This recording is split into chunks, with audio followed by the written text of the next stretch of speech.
On my crank, funky drummer, feel the heartbeat. Let's hit the dance floor and let our private parts meet. Around these parts, that's how we party. So please pardon me. Ladies in the place, participate and move your body, please. Welcome back for another edition of the Chief and Go. Very happy. Enough. Thank you. You're too kind. You're too kind. Yeah, okay, I see you, baby. Yeah. You back again. You know what I'm talking about? Okay, guys. Like I said, another edition of the Chief and Go. Happy Thursday, Friday Eve. I'm your host, Chief, Lil Chief, Chiefy Dog, Chief Rocker, Chief Dizzle for Shizzle for Sheezy for show. Rockaway, Rockadamas, the cheat code, Mr. Chief, keep it brief, all of the above, the man in many hats, and all that. So I'm here for a new edition of the Chief and Go. Look, I don't care about that. This is the 129-26 edition. I had a guest plan, but he had to reschedule because work kept him. You know what I mean? So let me go live on Instagram so we can reach the full audience. How's everybody doing? What's up? Let's see if anybody coming through. We in the goddamn snow. We in a snowstorm. We got covered with the snow and the ice, and it's just chunks of ice. It's like glaciers out that joint. If you ain't dig your car out that first day, and you let that ice settle in, you're gonna need some salt and a strong back and the steel shovel. Because I know there's a lot of shovels breaking out here with this here that we dealing with.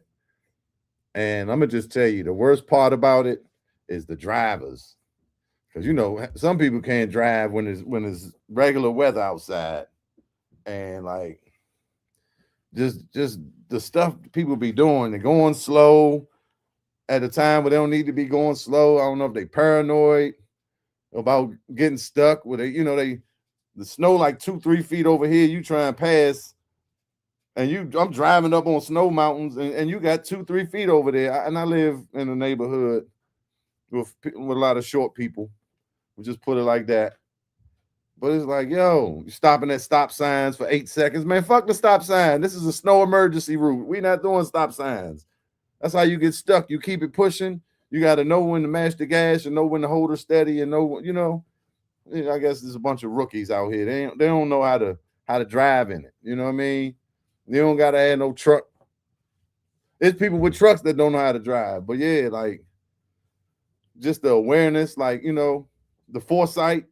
All right, I'm coming down the street. Okay, I see up ahead is only one lane. So let me merge before we get to the end. And now we causing traffic, because that's the worst part about DC traffic. Let's just be clear, it's merging. As people don't understand, it's a zipper. Just merge on in. You go, I go. Let somebody go, I go. You know what I'm saying? It's not that goddamn hard, people. But it's real irritating. I will say that. Why it ain't showing me the comments? Show comments on stage. No, I want to see them by myself, because there might be some funny people in the comments. They ain't showing me the goddamn comments. Well, nobody commented yet, maybe. All right, but yeah, so my man Loaf's gonna come through. Super producer. But like I said, he got caught up at work, so I'm gonna run this by myself. It's gonna be a solo Chief and Go. How's everybody doing? Thanks for people tuning in, subscribing, liking, sharing, commenting on the content. Man, it's building. I appreciate it. I really appreciate it. It means a lot. Thanks to everyone I'm seeing and talking to on a daily basis. That's, make sure they mention, I like what you're doing, man. I keep getting that from everywhere. So that's a blessing. I feel like, that's what keep me going. I feel like I'm on the right track. You know what I mean? This shit ain't super polished, and it ain't I ain't got a big team, but I'm consistent, right? And I know a little something, right? So, and I think we definitely have interesting topics and conversations with you know, movers and shakers in the game. So I appreciate everybody for sure. Appreciate everybody going through gogoloops.net. Check it out. I remodeled it, you know what I'm saying? I redesigned the website. I'm still working on a couple things. Make sure y'all go check that out, gogoloops.net. I will put that on the screen one time. So you can go do that. But thanks to everybody going and purchasing sample packs and all that. But like, yeah, when you go to the site now, I got, you know, timeline. I got a lot of videos. You can learn the history. You know, I got a lot of content. You know, just explaining what GoGo is and showing you some of the history for those who don't know.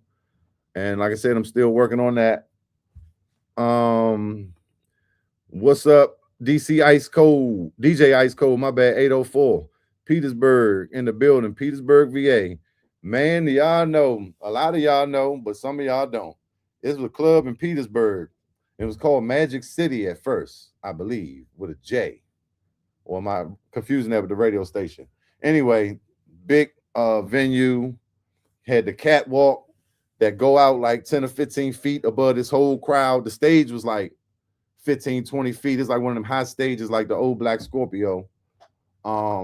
With a big screen on the side, and they got the cameras coming on the stage capturing the band while they performing, you know, so the crowd can see because the stage is way up. And then, like I said, they got the catwalk over the crowd, and they be partying on the catwalk like it was the balcony.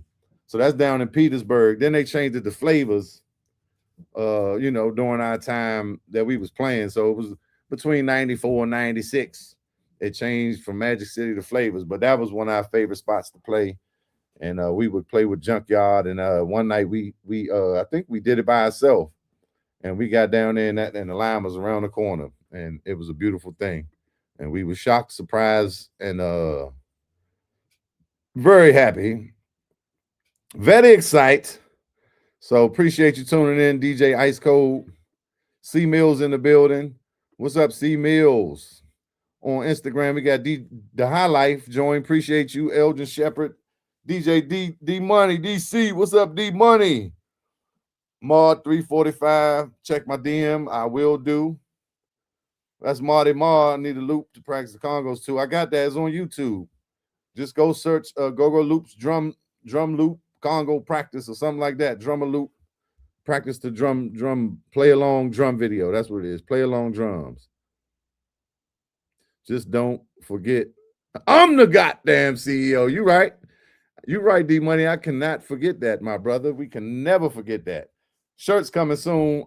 Definitely go check out the well, if you go to the Go-Go Loops and go to the merch shop, you'll see the ART Collective, where I got a collective collection of things with Hucklebuck Legacy apparel.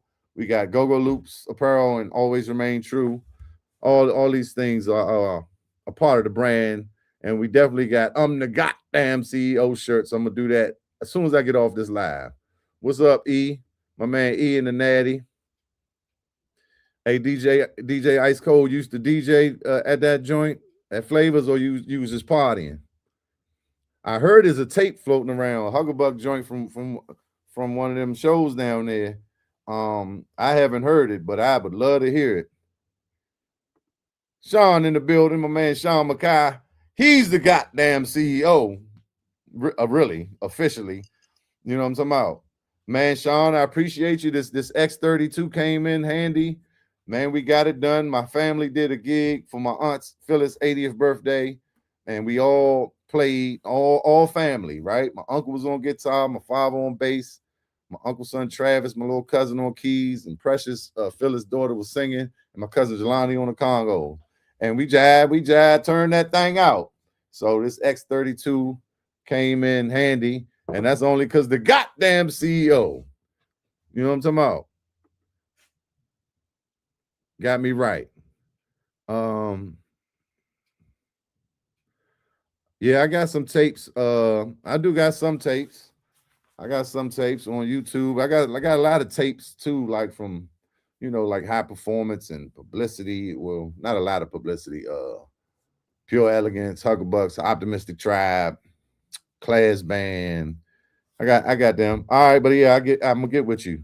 92 snacks.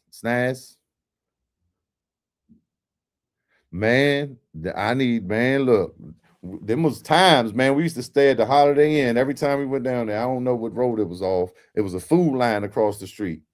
And I remember we got up in that you go up in the bathroom in the hotel when you're young and turn that steam light on, turn the shower on and turn that heat light, right? And steam it out. And we steam that thing out, and you when you come out, that air be thin and cool and crisp, and you be smacked. And we walked across to the food line at 5 in the morning. And if we had cameras, man, it would have been unforgettable because back in them days, man, we was a whole reality show. We was definitely a whole reality show back then, and a bunch of guys that was loving life, having fun, had a chemistry, and was just generally some funny guys from different walks of life. So it made for great content. But that's neither here nor there. Gotta send shout out to the Madness Shop, the Madness Connection, Universal Madness 85. Huh? We wear it well. Peace and blessings. This is definitely my favorite piece. I didn't show the back before because I had to rerun this because all I got is short sleeve. Like I gotta go see my man Rick in the bag. You know what I'm talking about? 40 years strong. Can y'all see that? I don't even know what's on the back. There's nothing. All right, whatever. But yeah, I love this sweatshirt. Cause it's cold now in this joint, and I ain't really had time to. I ain't having my I ain't have time to put the t-shirt together in the right way. But shout out to the Madness Connection, official sponsor of the Chief and Go. Y'all make sure y'all go check them out because they are still in business. Better believe it, baby. Down on Leonardtown Road. You hear me? Y'all got to go check them out. Get all your fresh gear from the originators. It don't get no more original than Madness. You know what I'm talking about? When you wearing that Madness, hey, that represents something. So go check them out, 3641 Leonardtown Road. Shout out to them. Definitely appreciate them. So yeah, tonight I want to talk about the music business. What's up, Kim? Cookie in the building. So yeah, I mean, it's a lot to be said about the music business, right? You got the music, then you got the business, then you got the music business, right? So it's a lot that to learn, to navigate it properly, to get all your dividends, right? Your residuals, your payments, to get compensated properly, right? And it's we'll say it's a game. It's not really a game. It's a process, right? It is a process. It's a certain type of if you're in the know or you ain't in the know, right? And then there's a certain type of you have to have a certain status. You kind of got to get in there and you got to have a name, right? It's a rich man's sport, right? Music is for people who got money. It's a luxury, right? Making music is really a luxury. Like, yeah, anybody can learn, play the guitar, be playing in the house for their kids, and their harmonica, and you might sing a little bit. You're doing it at church, So it's levels to this, right? But to really get compensated and to understand how to get compensated in all the levels and all the paths and tricks of the trade, you really gotta study it and understand the music business and how it works. Because the music is just that, music. Yeah, a lot of people can do music. It's like a lot of people can play basketball, but a professional basketball player and a team, that's a whole different thing. Now that's the basketball business. So I just wanted to talk about some things regarding that music business and maybe, share some information that people might not know. Maybe you need a refresher because, it's so much. I know I do sometimes. I'm like, oh yeah, I forgot about that. I need to check into that. But so as it pertains to go-go, rap, hip hop, gospel, which is very close to go-go. Let me just be clear. Hey, my dogs in here, they be sleeping and growling and waking up, growling at each other. But yeah, I be watching these gospel joints. I mean, it's always been the coalition there, it's always been a correlation between it, the high energy, but some of them Kirk Franklin joints, it's like the Wan Wan Co, like it's damn near like the pocket. It's just almost the same energy, which is a beautiful thing.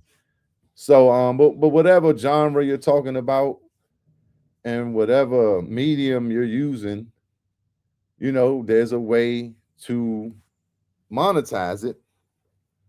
There's a way to own it, protect it, promote it, and build generational wealth, possibly, right? That's a big possibly. So I want to talk about some of them things. I was watching this video on Other Tones, the Other Tone podcast, I guess. And Pharrell Scott and this guy, damn, I don't really know his name. Family, Kenny Beats, they were talking about some things. So I want to play that real quick, and then we can dive into the combo. I want to play that real quick for y'all one time. Always happens. Now I ain't gonna be able to find the joint. Wow. Oh, it's right here. Duh.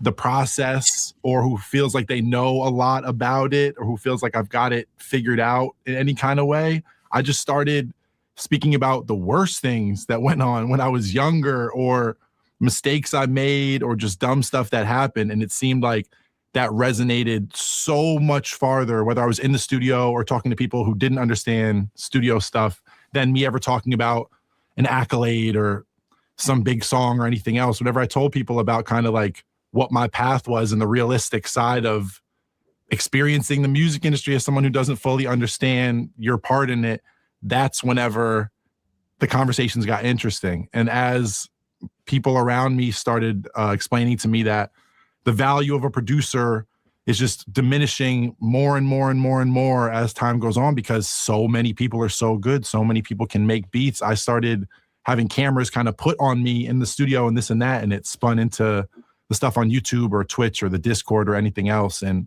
it really was not intentional. And I never consider myself any kind of guru or anything like that. I just speak on what I've experienced making a lot of songs since I was a young kid. I heard you said that you think that the producers maybe, I think you said diminishing.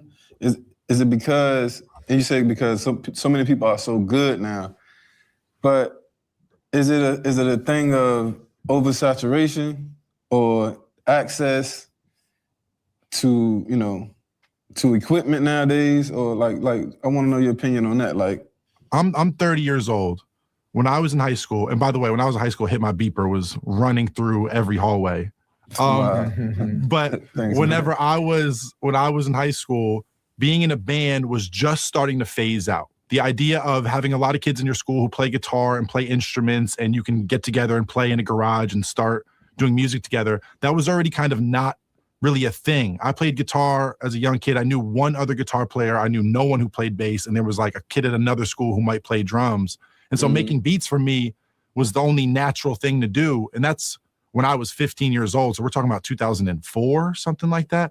At that time, it was the only thing that made sense for me to really make music was, okay, I better learn how to use a drum machine or use one of these programs or this and that. And that was me then. So think about in 2022, the idea of being a DJ, the idea of being a producer, it's not even like a weird thing anymore. It's cool now.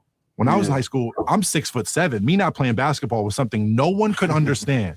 Like me having a MySpace for my beats and calling myself Kenny Beats at 15 instead of going the route of sports or anything else made no sense to anyone around me. Now it's cool. Now it makes sense. But the access point with things like Splice, with how easy it is to get DJ equipment, you can download Rekordbox for free from Pioneer and start DJing. There's so many things people can do now to start making music and get the sounds that used to be gate kept. They used to be things where you could download the fake Neptunes kit. You could get a version of some Timbo thing or whatever was getting used by Danger or whoever, but you could never really get the sounds until you were years into going to studios, trading, meeting someone on some weird forum and getting a RAR file from them. Now you download the snare you want. Now you like that Cardi, that Uzi song, you go get that kit on Reddit in 10 minutes. So if you're 14 years old, that learning curve for you is about 4 months on YouTube to be making stuff that's of the quality of everyone's favorite stuff on any Spotify playlist. Where when I was younger, it took years of experiential learning and finding even the sounds, let alone wanting to be in a band or make music with instruments or this or that. It was like almost passe for me when I was a kid. So now I'm that generation where I'm 30 years old. I'm doing records with bands and I'm doing records with big pop artists and rappers all at the same time. And I can say to kids, I understand, I feel you. I know you might be from somewhere that doesn't have a music scene. There's no one to be in a band with. Production is the only way you found to make music by yourself. And now you're wondering where to go with it. I relate to that even from my younger.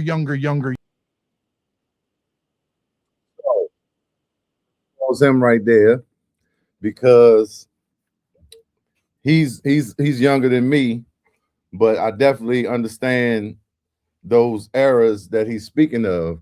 And the people, the audience he's speaking to is actually different from DC because it ain't hard to find some guys and join a band.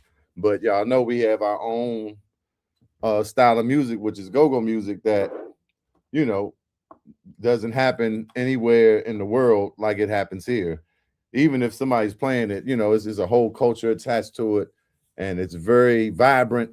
And you know, that's a whole different thing. What's up, Gab? Gabby in the building. Hey, all I know is my MCs.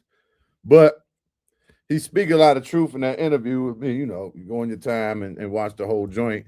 I don't know, Apple might give me a copyright for putting it up there like that full screen. But so I kind of want to just take it back because the way he, you know, told his story. So I came in at the end of analog and the beginning of digital.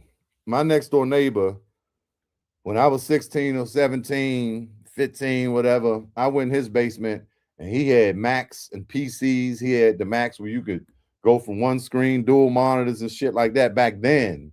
And then he had the PCs on this side. And so he had Photoshop. So he was introducing me to graphics and introducing me to music, which it was a program, I believe, called Studio Vision Pro, which was one of the first digital programs available. When they had a little Macintosh, we would trade shit. I'd trade him a fish tank for a Macintosh, or he'd trade me a keyboard. I'd trade him a keyboard for a 4-track. And, you know, we would do things like that. But I would come over and just learn stuff. He left me in the basement one day, and I drew a whole comic character on Photoshop, airbrushing with shadows and shading and value. And I did a little beat on the Studio Vision, which was a software on the computer. Like I said, and these were the times where it was still analog time, right? Because I had a 4-track I got from him. I never really used the 4-track much, but you know, when I first started making beats, like 99, which was after we recorded with the Huckabucks on the DAT, and you know, if you mess up, you got to do it over. So this is I came in and we had a DAT at the studio. It was an analog board, patch bays, and I'm asking Roy, what's this and what's that? How does this work? And this and that. So I came in learning on the analog side with all the effects processing and all these things are outside of the board. Then you had amps, like for a live show, you got amps that's powering these speakers. Now the speakers are self-powered, right? You got a whole, and they smaller, more compact. It's a whole thing. Everything changed with digital. But back in those days, yeah, we were, you know, Charlie Fenwick, Rio, They had the big sound systems with those great big old woofers, and that's what Bugs and rapping them was climbing on.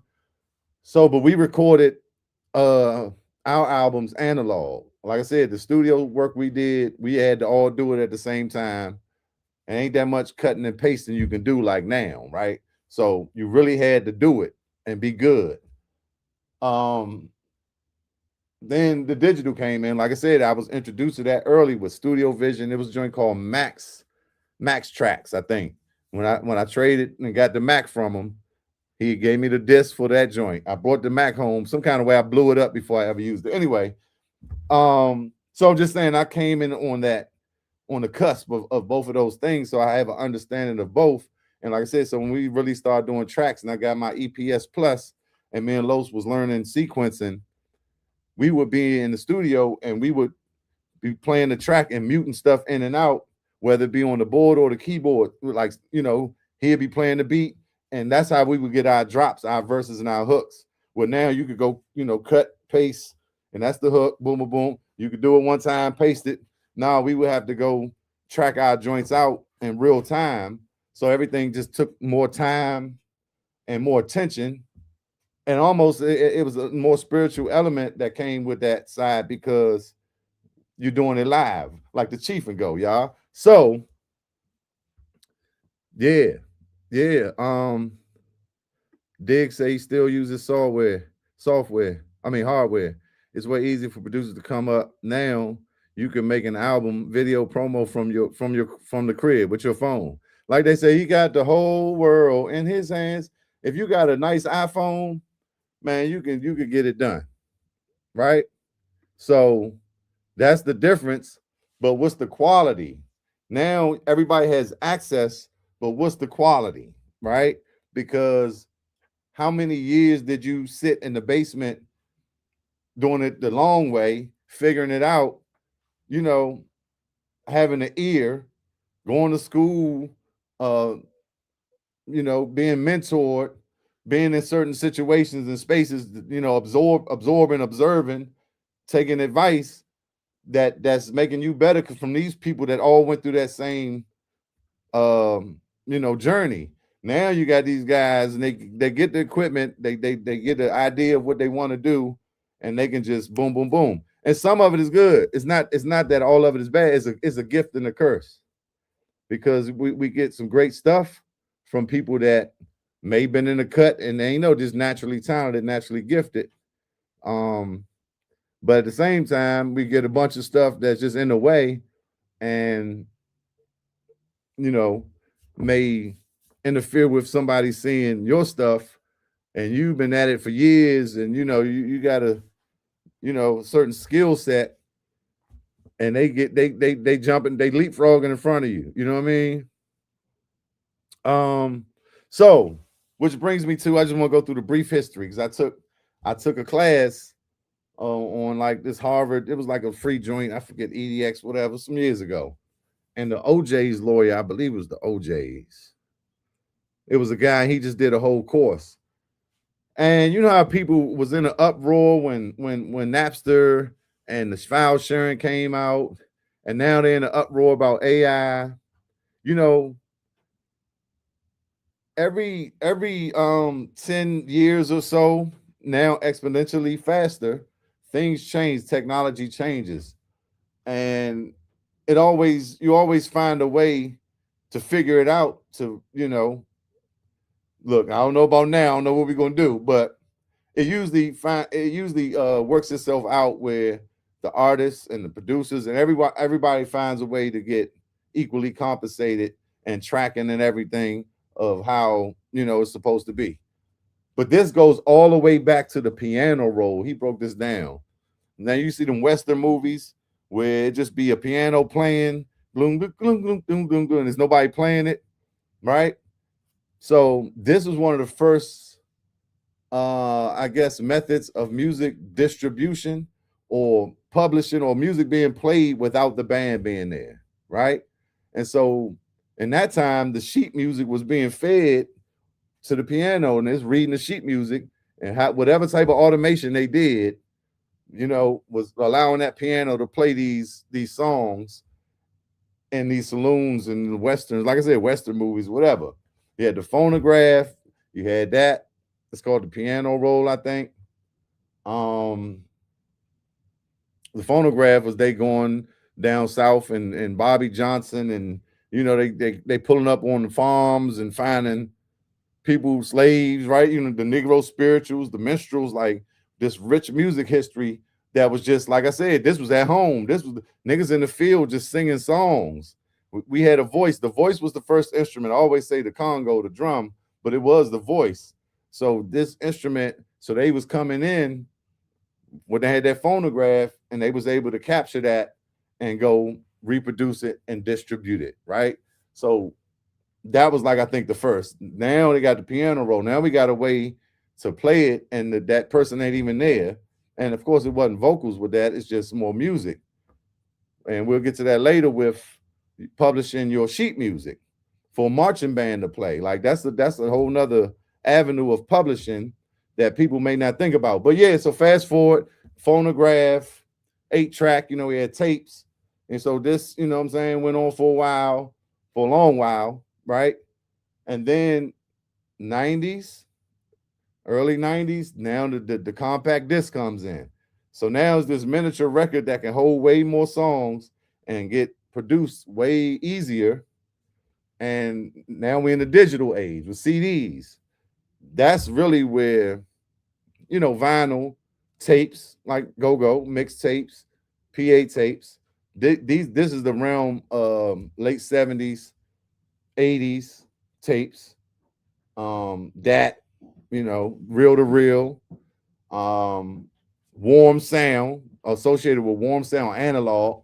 And then as we turn the decade to the 90s, now we CD, right? So that went on for most of the 90s. I guess around the end of the 90s, that's when the Napster and the file sharing and the MP3s and the iTunes, when the internet was introduced. But every time this thing changed over, when it went from record to CD, how are we gonna make money? Everybody was in an uproar. Every time this changes over, every time the technology advances, people panic, right? But there's no way you could turn back technology. So you can't panic. You just gotta roll with the punches, go with the flow, figure out how to capitalize with the new technology. What's up, Lady O? Absolutely. Hey, look. Absolutely. And I'm a cook tonight. I'm a cook. Having Mo Diggs say, shout out to Lady O. That's the Snatch the Savage podcast every Saturday at 8 o'clock on Lux Radio. Y'all make sure y'all tune in. Haven't used the CDR. Yeah, they stopped making computers with CD slots a while ago. I got a 2015 MacBook right here. This is the last one where they got like 2 or 3 USB ports. Then I got this 2024 joint, and all they got is the USB-C and the card, SD card. So it's like, yeah, it's changed. And then, the people that's making products, yeah, they gotta change with it. So then I'm not gonna give you the CD drive or nothing even to hook up an external CD drive, but I still got my old Power Mac right here where I still can rip files and use my CDs. But that's what we're saying, that the game has changed. We can argue about the warmness of analog as opposed to digital. I definitely think it's a difference. It's nothing like a vinyl. I do have an Avalon right here, right? I got my Avalon tube amp that's great for vocals and bass guitars and bringing things in to the digital of my Logic, right, to my DAW. But what I learned from my man Scott T. Robinson in Atlanta, shout out to Scott T., he'll bring that stuff in through you bring your analog instruments through your Avalon. And then once he get that 2-track, he'll send it back through the Avalon just to bring that warmth back. So, like I said, there's always tricks to the trade. But just wanted to give that history for people who didn't know, because there's always going to be a change. I mean, we know we living in a whole time of a point of no return, a lot of point of no returns, but that doesn't mean give up and it's impossible. because with the technology, you have more opportunity, more ways to be discovered. You got the whole world in your hands with your phone, right? You can shoot your own video or snippet, because the whole video is not the thing no more, right? The songs became shorter. Um, way more people are making music, have access to put music out through these DSPs. But you know, if you confident in your skills, then you know that shouldn't scare you.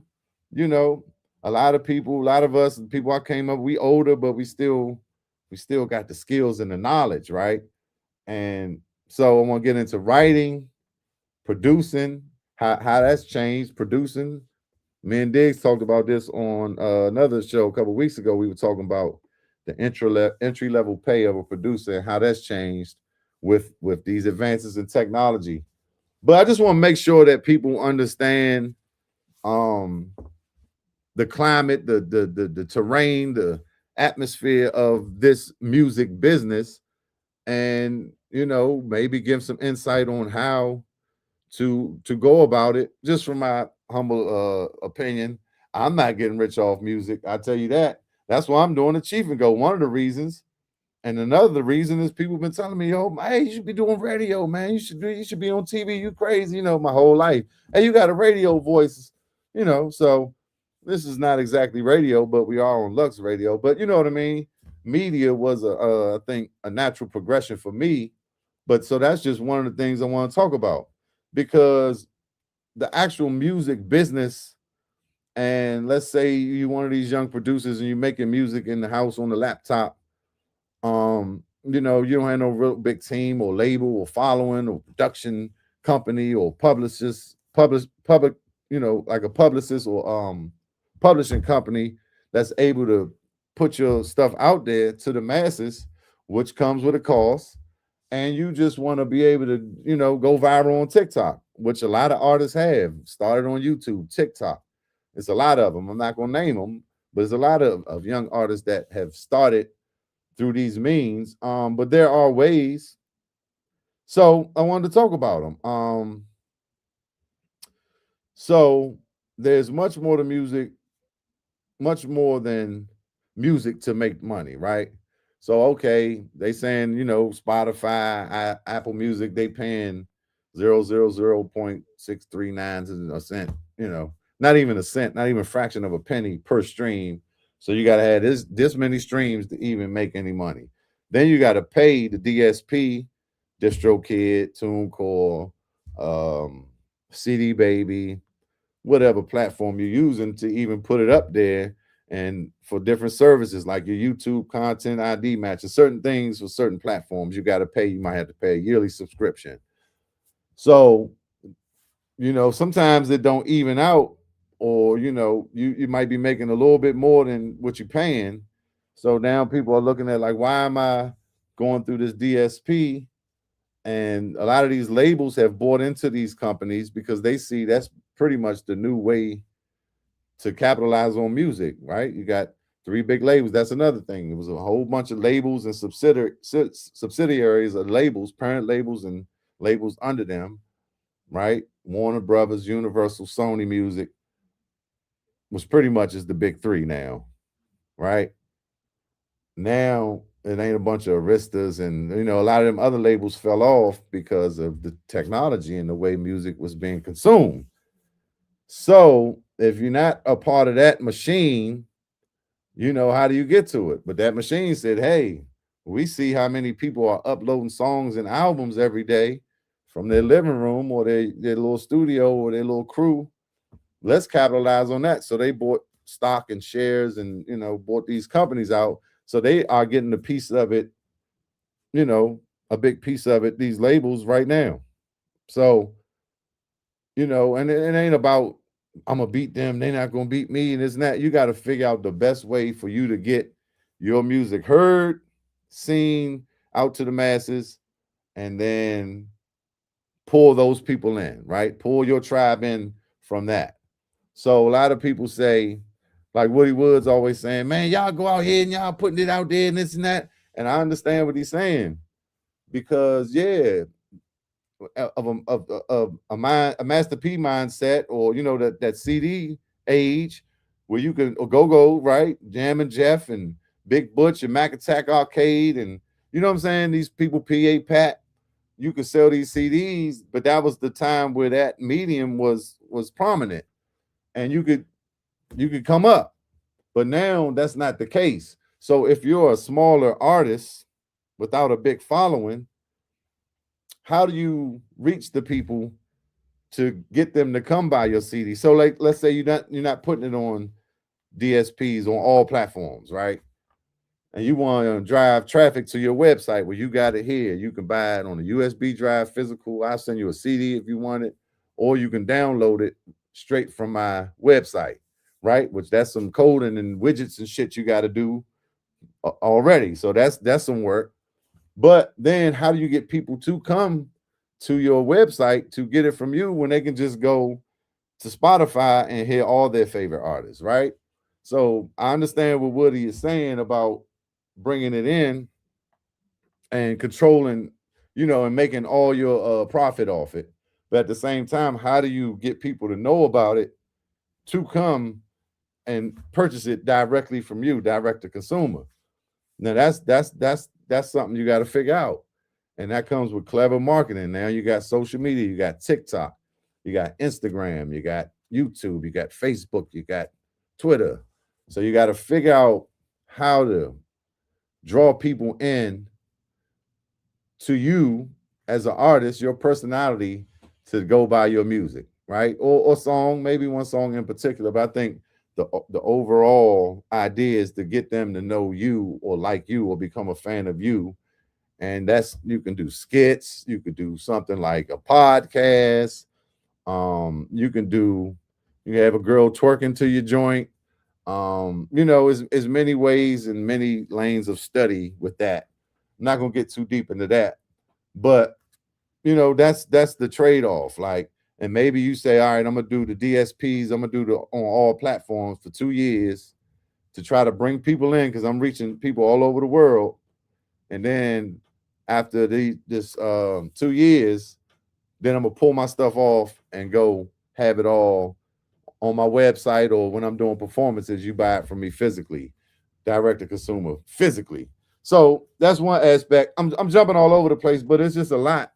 It's a lot that I was thinking about.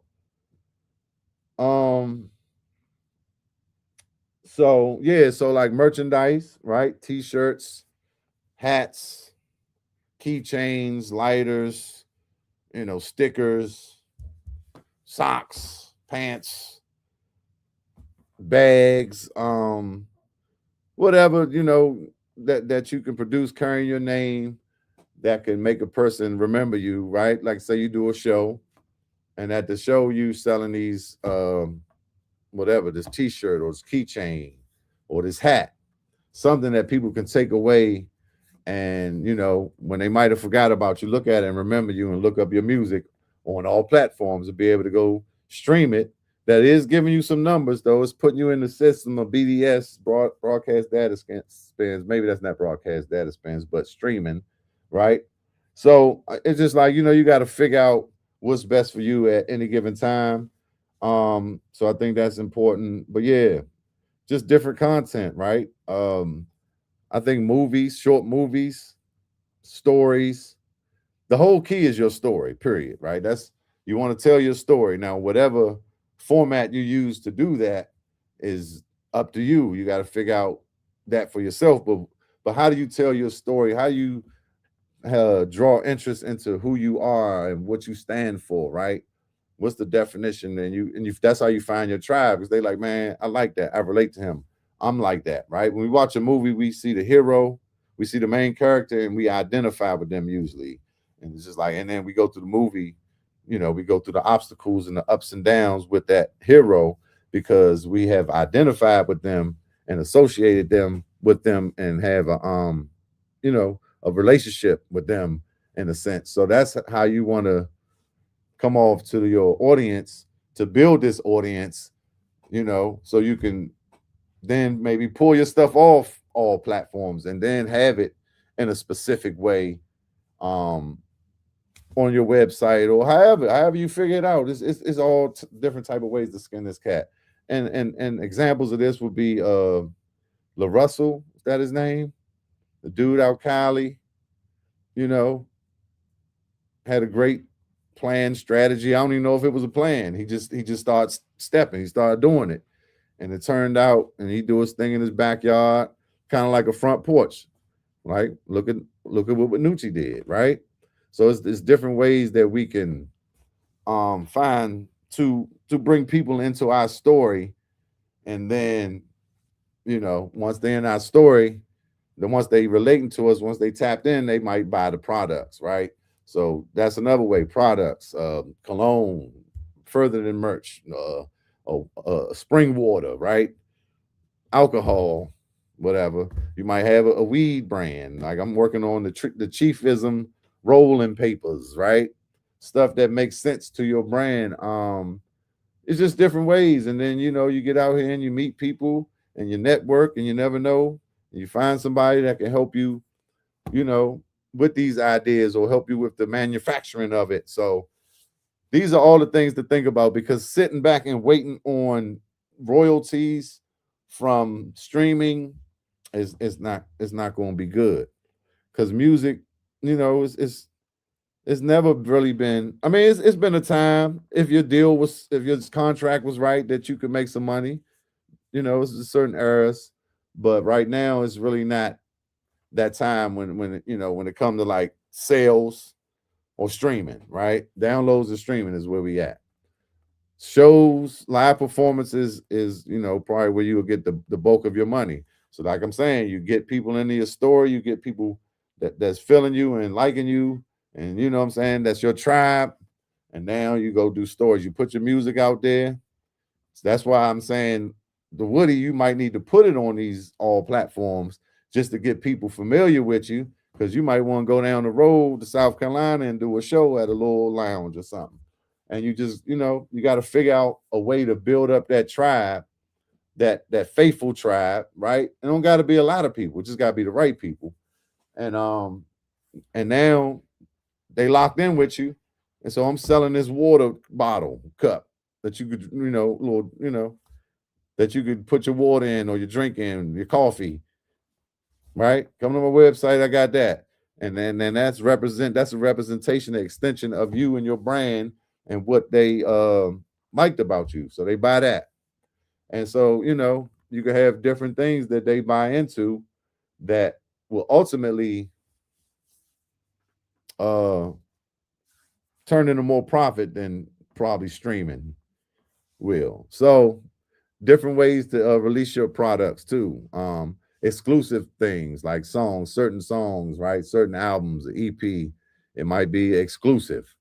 Only 100 people get this joint, and I'm having a listening party at this small place, and the tickets are this much, and you only could get there if you get an email. You know what I'm saying? And you make people feel special, and you make it a secret. So it's these different marketing tactics. There's a book called, is it right here? There's a book called damn. That's great for that type of stuff. I accidentally hit the joints. Yeah. Yes, indeed. This book right here, Jonah Berger, whatever Berger, Contagious. Yeah, it break down a lot of that stuff. But yeah, man, I'm just, you know, wanted to come in and share some things. Like I said, I know y'all commenting. Hold up. What can I get for 63 cents? The to get you. That's my man Ty in the building from the HB Stars. Music business is gone. It's dead. We just ain't getting it. We ain't getting in on it unless we, you know, study and figure out how to get in on it. You definitely got to lose money to make money. Free shows, yeah. Any business you're gonna lose money, right? Any business, even on the block, right? If the block got a lot of niggas out there, you gotta come out here with your joints, like, hey, me, and you gotta put your number in there and holler at me. And what's gonna be different about yours than this person, right? Y'all might be getting the work from the same dude. What's going to be different about your work and his work? Maybe your custom service better. Maybe when they hit you, you right there. Maybe it's a little bit more and they pay a little bit less. So these are the things, this is all marketing. We got to figure it out, baby. Don't start no shit, won't be no shit now. Don't fuck shit up. Don't fuck shit up, okay? Okay? I'm the goddamn CEO. But yeah, that part, yeah, these was some of the questions or like, you know, talking points I was gonna have with my man Loaf. He's been producing for a long time, but experience versus technology was one of the points. And like I mentioned earlier, like, yeah, it's a guy that go get a laptop and a USB mic and Splice where you can go get the loops, or he got Apple, he got Logic, get the Apple loops, and he just putting loops together. He got Fruity Loops, whatever. He don't really understand music.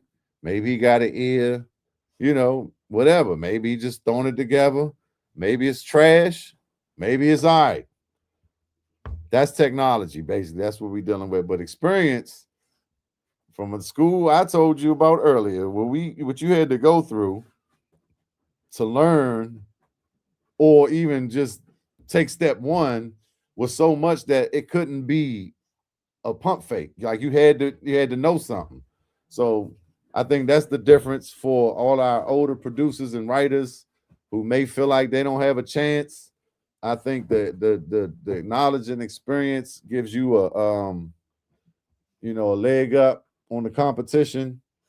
And I wouldn't worry about the old being older, because I mean, honestly, songwriting is the best place right now. Like you could write a song and you know, one of the big young artists doing it. I don't want to name no names, I'm saying old, but yeah, you know, Dolce or somebody do your joint, or you know, shit, one of these R&B artists, like Chris Brown, somebody do your joint, and nobody even got to know you did it.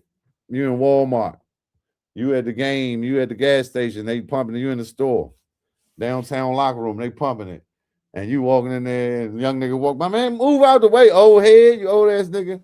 They don't even know you wrote that joint, and them checks coming in, because that's where the money at for real. Because the producers is not really the same.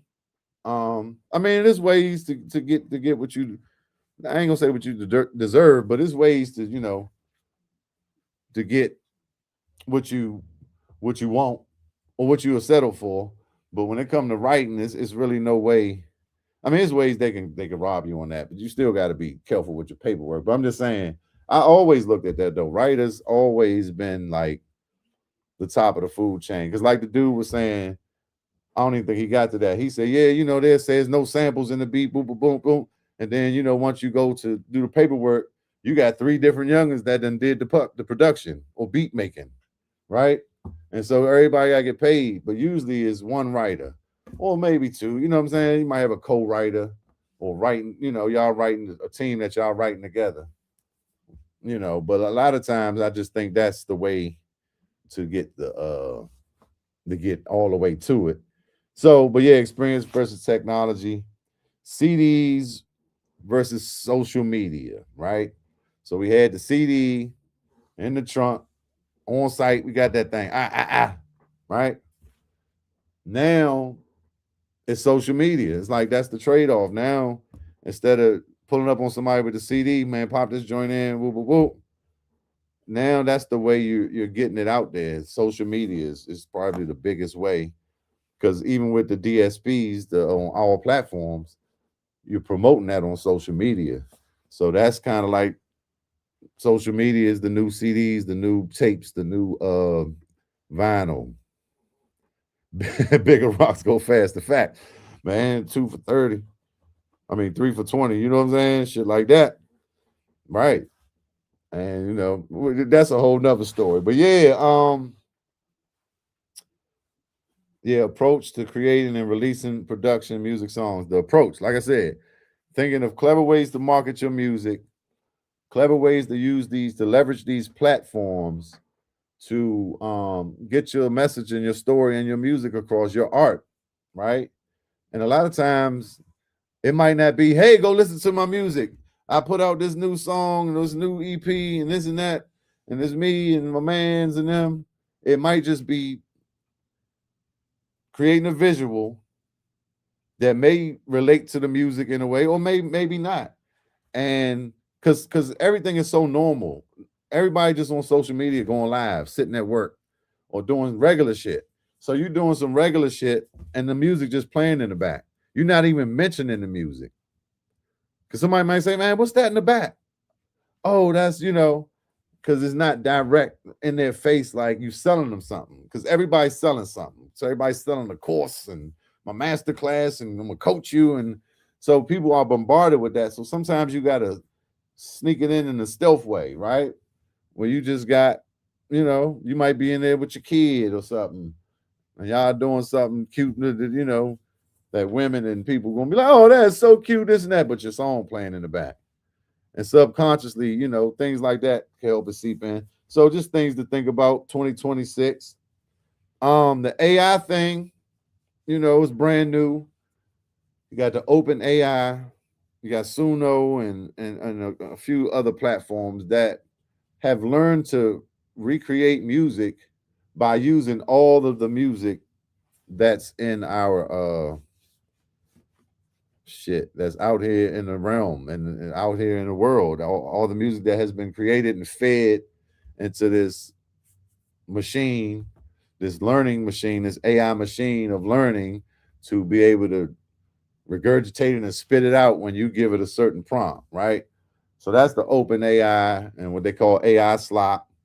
There's a lot of stuff that's, coming out that, may not be great, but there's a lot of stuff that it's a tool, right? In the 70s or 60s, they didn't know that we was going to have the drum machine, right? The beatbox, which was actually a box. It's the first drum machine, one of the first drum machines. The MPC, the machine, these keyboards that sample and sequence and can do everything the band do, right? This wasn't happening in the 60s and 70s. They didn't have that. That was another thing. You think they panicked?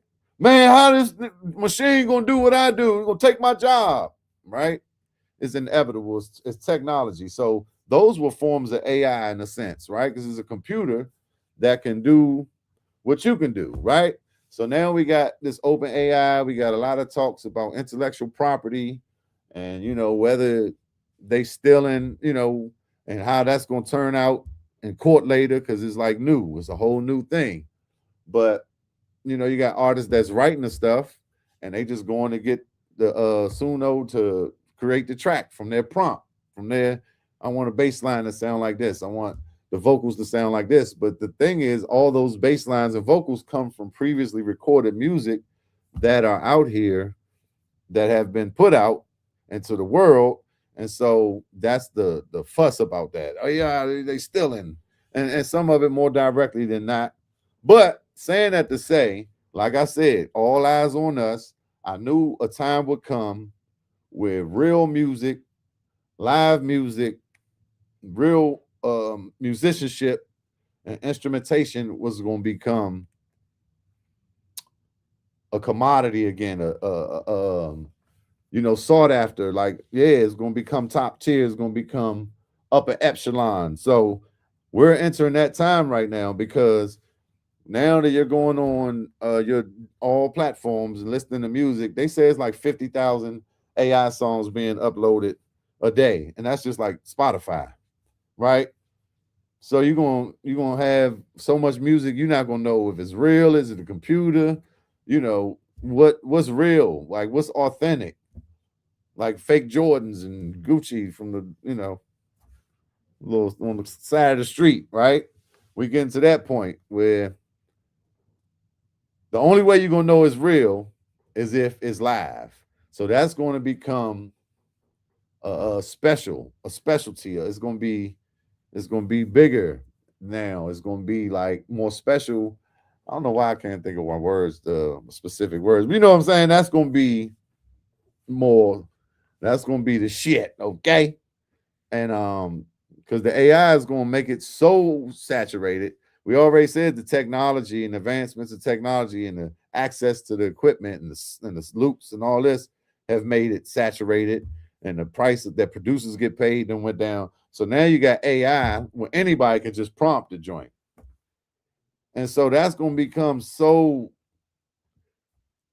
oversaturated and in our face that when we hear some live music with some nuances of humanism in it, that's gonna be everything, right? You got live shows, they got stuff tracked, they got vocals in the back, they got instruments tracked in the back, like a bed, right? To keep it safe on these big shows. That's why now go-go is gonna become very important to the culture of music, because y'all already know what we do, and it ain't no, safety net. It ain't no tracking, nothing. We do it live, we do it spontaneous, we do it different every time, and we do it the best. So that's my point on that. Stuck behind the scenes, right? 10% time and 90% business. Yeah, we look, man, me and Gabby done been doing this shit so long. And just quality. We got shit sitting that we ain't put out yet, but if y'all see Gabby live, y'all know the difference. What I'm talking about is just a difference between old school, new school. I mean, it's just some people just do it better. Some people put more into it. Yeah, I just think we gotta really make sure, we learn. I just wanted to, say some of the things I'm thinking about, maybe expand y'all mind on how y'all thinking. And maybe y'all on the same page, and that's a good thing too. Now we got confirmation, but definitely you got to understand music publishing, right? Your pros, your ASCAP, your BMI, your CSAC. You got to register for one of those, right? To get paid by your music playing publicly. Then you got Sound Exchange, right? Very important. Sound Exchange is a company that goes and gets your music, a lot of your internet play that maybe your BMI or ASCAP may have missed. So they going in and with a microscope and checking and bringing you some of those, a lot of that internet streaming money. Like I said, not just from your DSPs or what DistroKid is going to pay you in your dashboard. They go on and look at the Pandora spins, or, just a overall view of internet playing. Internet, mostly internet, is from what I know. And if they say if you play the tambourine on the song, put it on that list. It's a joint where you can sign up as an artist, the artist repertoire, and then they got the song owner. Like if you own it or you managing an artist, you can go and or if you got a label and you own the actual master, it's like two different applications. But definitely the sound exchange. It's probably a lot of y'all that got a little money on the table that could get it from there. You got Song Trust. It's the same type of company that I think they go extensively in looking at your internet, trying to get you your money for things that's playing overseas and things like that. That is $100, I think, to sign up. You got the MLC. I think it's the mechanical licensing company, whatever. They go look for your money. It's just different ways, man, but you got to research some of this stuff. But make sure you got your ASCAP or your BMI or your CSAC. You register with a performing rights organization, and make sure you sign up for Sound Exchange and register all your songs through there. Rock and roll bands. Yeah, I don't know. What's the biggest rock and roll bands. They in the shadows too. When drum machines and synthesizers and all the machines that can make the music and the Logics and Pro Tools and all these things came out, now we got the loops on top of that can give you the same licks that the rock guitar is gonna play, the same drummer stuff. GoGoLoops.net. I got the go-go stuff for y'all, but and more hip hop. I got a lot of stuff there. But now you can have 2-3 dudes in the studio or one person and not really achieve the same thing, because it's an energy, it's a spiritual thing that come with a band. But yeah, the whole band thing got pushed back when this technology came out. That's what I'm saying. This was a while ago. That was a whole nother panic moment. Like, oh, how are we going when you get 3 people or a person like me, I come in, I'm gonna play the drums live on I'm gonna play a guitar line and the riffs on the bass, and then I'm gonna add some other stuff or a keyboard line. You know what I'm saying? And there's a lot of people that play the rhythm section instruments that can come in and do that. And then all right, I'm gonna get some horns to come in, or I'm gonna get a vocalist. So, you know,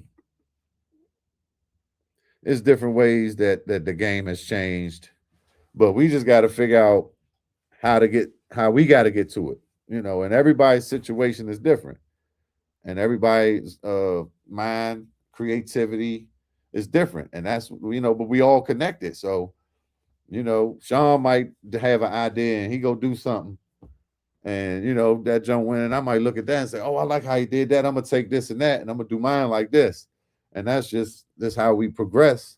But we can't be worried about it, or we can't let it shut us down. Like, I ain't gonna do music no more because technology. Because if that was the case, then a lot of motherfuckers wouldn't have kept it going, and then you're gonna waste your God-given talent, and that's a sin. That is a sin. If you don't express the gift God put you here to express, you're going to hell. I don't believe in hell, but you know what I'm saying. That's bad. The go-go vinyls, I don't know, but vinyls are back in play, baby. Vinyls are in full effect. I got something coming for you. I got some stuff coming, but I'm sure some vinyls out there. I don't know, because what records been, I wonder if Scooby put Rhythm Like This on vinyl. If he haven't, he should, Scooby, because that's a good record, man. That's a record that's gonna last some time. You need that on some vinyl, man. Maybe do a collector's joint when you're only doing 100, and you got the instrumental on one side, and, you know, another version with Derek singing it with you on it, Scooby and Derek. Oh yeah, that's coming. That's coming. I'm about to work on Lil Boogie doing the album. I'm gonna work on her joint with her. I'll work on her Congo album, and then actually me and Nicky Bonds, Nicky told me that a few years ago he wanted to do an album, like a Congo album. So yeah, man, that's what I'm saying. It's just time to get to it, because all eyes on us right now. So I'm all that's coming. Kyrie, it's coming. Trust me. You got a lot going on, man. What's up, brother Roland in the building? The good brother Roland. We all the way up. Rolling Stones, how about that? Still going. I think that drummer they had, he might have died a couple years ago, but he was about 75. Well, yeah, the bands wanted more money because there's a lot of people to pay. And then the label was looking at the band like, we don't want to deal with, let alone 3 personalities, right? The Red Hot Chili Peppers or Stone Temple Pilots or these groups back in the day, Green Day. It's 3 or 4 of them. And that's hard. So you coming in with 10 people, they ain't gonna be able to, that's too much bandwidth. They can't, we ain't gonna be able to deal with all this. So that's why we got to figure out who our spokesperson is. Like at a football game, when we go in the beginning of the game, we send our captains. The captains represent the band on maybe the covers, in media, you know what I'm saying? And then the rest of the band, they just come and do their job, but making sure everybody's compensated would be the difference with go-go, because, you know, it's a lot of people play a major role. It's a lot of people that we couldn't do it without in go-go, right? That's why it's so many people. Absolutely. This year, bruh, it's going down. Man, nowadays, that is a hell of an idea right there. That's the comment of the night. That is absolutely necessary. You see that, brother Roland? That might be something we can initiate, because that's important. And then come sponsor the Congo battle, right? The Latin Percussion Showcase, right? Yeah, do that and sponsor the Congo battle. So now we got 2 events. That's very necessary. Because y'all know we the only people that use the junior LPs. We the only, really the only city that they sell in. You know, other musics don't use it. I mean, I don't know, it might be like a cumbia or some type of other Latin genre that they were introduced in, maybe salsa. I don't even think it was salsa. That's more timbali and, you know, like the big joint. So I don't know, but I've talked to like what's my man at Chuck Levins? He gone now. I heard he gone. Old manager. What's his name? The old manager at Chuck's. God damn it. That's my man. Anyway, yeah, they say, yeah, they only sell these here. Like I've been to Atlanta and we got to buy a high Congo head and you can't find them. Somebody got to send it from up here, or you got to get it from the Guitar Center up here. Coleman says, yeah, we're the only guys that, we only sell these here. And you and Jeff and Paul Buggy, he's cracking pedals in half. Nobody else comes in here with the pedal cracked like this. And Larry, you guys, what are you doing on those drums? Nobody comes in here with that cracks the pedal. Now Coleman was cool though, y'all. Yeah. The visibility it could bring to this day. You could find a single trace. You can't find a single trace of DC Go-Go on their website, despite having people on their roster from all over the world. Right. And we gotta be one of the not even we gotta be, we are definitely, well, aside from salsa, which is kind of like an obscure genre and the more vintage genre, just like go-go. Salsa had a very similar upbringing and timeline as go-go. And like, yeah, people gonna go listen to, the classic salsa. They had the big event at the stadium, like we had go-go live, and then it's just in the for the people who know, it's in the background. It ain't it ain't on no Grammy charts. Yeah, and the number one salsa record, that's not happening. So when you look at who's using this Latin percussion like that, we might be probably the biggest genre, pound for pound, that's utilizing their equipment. So they need to give us some love. You understand? Tina Williams, what's up, Tina Williams? Yeah, man. Ali the Great. Shout out to everybody. Jab Entertainment, DC Black Cuban, the real Rob Bass joined, Valor Flavor, Day 1127.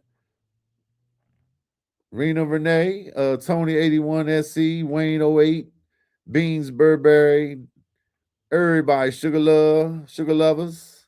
Appreciate y'all. I'm gonna get on out of here. But I definitely appreciate everybody tuning in for this little crank convo, man, about the music business. Shout out to the Madness Connection. Y'all make sure y'all going out there and show them some love. Official sponsor of the Chief and Go. You know what I'm talking about? Much love to them. Much love to y'all, man. Y'all be safe out here in this all this ice and cold out here. Don't freeze your ass off. Be careful. Keep your gloves and your hat and all that. Be careful. And be careful because these motherfuckers can't drive out here. But yeah, like I said, definitely appreciate y'all. Go make sure y'all go check out that hblegacy95.com. I'm working on that website too, and you can get all the merch there. I got the link to the merch there. The merch store is called Always Remain True. It's Always Remain True Collective. It's like a different link, but I got the links in there. Y'all go check out some of that stuff, man. We got mouse pads and gym bags and t-shirts and sweatshirts and zip hoodies and all different type of things for you to represent the brand with, and always remain true each and every, keeping it cranking for the culture.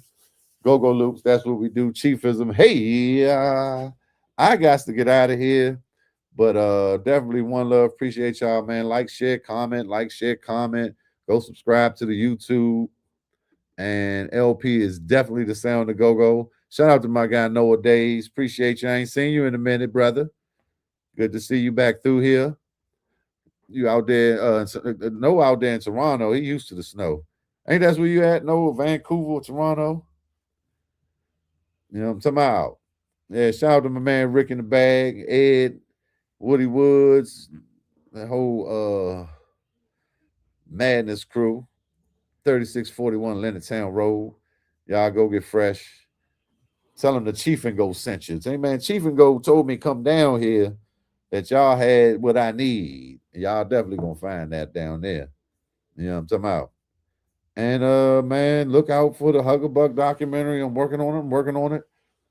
look out for the reunion show. We working on it. We working on it. It's coming real soon. So yeah, like I said, man, much love, one love, spread love, not hate. And make sure you go outside and be great. You know what I mean? Don't ever be a Bama. Heartbeat Congo out. What's up, my man Jose in the building? Appreciate you, bro. Hey, I learned it from you.